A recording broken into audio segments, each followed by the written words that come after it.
রে বেলাল, এটা কেমন জুলুম, কতদিন হলো তোমার কণ্ঠের আজান শুনি না। বেলাল রে, তোর কি মন চায় না আমি নবীর জিয়ারতে আসতে? বেলাল আয়, আমি নবীর জিয়ারতে আয় রে বেলাল আয়, কতদিন হলো তোমার কণ্ঠের আজান শুনি না। স্বপ্ন যখন নবীজি দেখাইছে, এ মুসলমান, হযরত বেলাল সুদূর সিরিয়ার দামেস্ক থেকে পাগলের মতো দৌড়াইলেন, পাগলের মতো ছুটে আসলেন। যখন মদিনাতে আসলেন তখন তাহাজ্জুদের সময় চলতেছিল। তাহাজ্জুদের সময় চলার সময় হযরত বেলাল রাদিয়াল্লাহু আনহু কাঠের জালি দিয়ে তখন রওজা শরীফ ঘিরে রাখা ছিল। ওই জালির পাশে বসে বসে জালির সঙ্গে মাথা ঠেকাইয়া নবীর পাগল বসে বসে গুনগুন গুনগুন করে কাঁদে আর বলে, হুজুর আপনি আসতে বলেছিলেন, গোলাম এসে হাজির হয়েছে। নবী গো, আজান দিতে বলেছেন, আমি আজান দিলে আপনি আগে নামাজ আসতেন, এখন আজান দিলে কি নবী আপনি নামাজে আসবেন? হুজুর এখন আজান দিলে কি আপনি নবী নামাজে আসবেন? নতুন মুয়াজ্জিন আসছে আজান দেওয়ার জন্য, এসে দেখে নবীর মুয়াজ্জিন বেলাল কাঁদে। ডাক দেখে মদিনাবাসী শুনছো, নবীর মুয়াজ্জিন ফিরে এসেছে, বেলাল আসছে, বেলাল ফিরে আসছে। এই কথা শোনার পরে সব সাহাবী ঘর থেকে বের হয়ে দৌড়ায় এসে দেখে বেলাল কাঁদে। সাহাবীরা বলে, বেলাল আজান দাও, কতদিন হলো তোমার কণ্ঠের আজান শুনি না। বেলাল আজান দাও, কতদিন হলো আজান শুনি না রে বেলাল।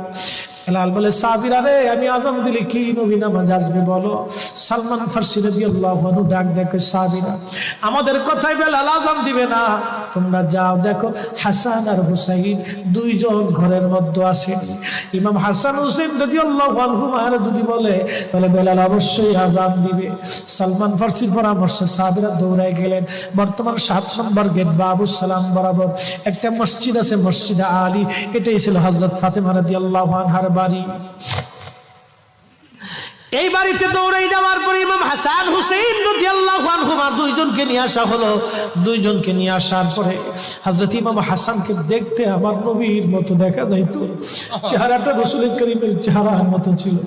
নাতি দৌহিত্র নানার চেহারা পেয়েছিলেন, ইমাম হুসাইন ও নানার সুরত পেয়েছিলেন।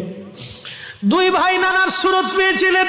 হযরত বেলাল রওজা শরীফ থেকে উঠে হযরতে হাসানের বুকের মধ্যে মাথা ঠেকায় কাঁদতেছে, ইমাম হুসাইনের বুকের মধ্যে মাথা ঠেকায় কাঁদে। হযরত ইমাম হাসান ডাক দেখে, নানার মুয়াজ্জিন, কতদিন হলো তোমার কণ্ঠে আজান শুনি না। যেই কণ্ঠ দিয়ে নানার আজান শুনাইতা, যাও গো ওই কণ্ঠ দিয়ে আমাদেরকে আজান শোনাইয়া যাও। যখন হযরতে বেলাল ইমাম হাসান এই কথা বললেন, হযরত বেলাল দৌড়ায় গেলেন। যেই বনু নাজ্জার গোত্রের মহিলা সাহাবীর ছাদের উপরে দাঁড়ায় বেলাল আজান দিত। আবু দাউদের 519 নম্বর হাদিসের মধ্যে আসছে, প্রত্যেক ফজরের নামাজের সুবহ সাদিকের আগে বেলাল দাঁড়াইতেন। দাঁড়ায় আজানের আগে বলতেন, আল্লাহুম্মা ইন্নী আহমাদুকা ওয়া নাস্তাঈনুকা আলা কুরাইশিন ইউকিমুদ্দীনাক। প্রত্যেক ফজরের আজানের আগে এই দোয়াটা পড়ে বেলাল আজান শুরু করতেন।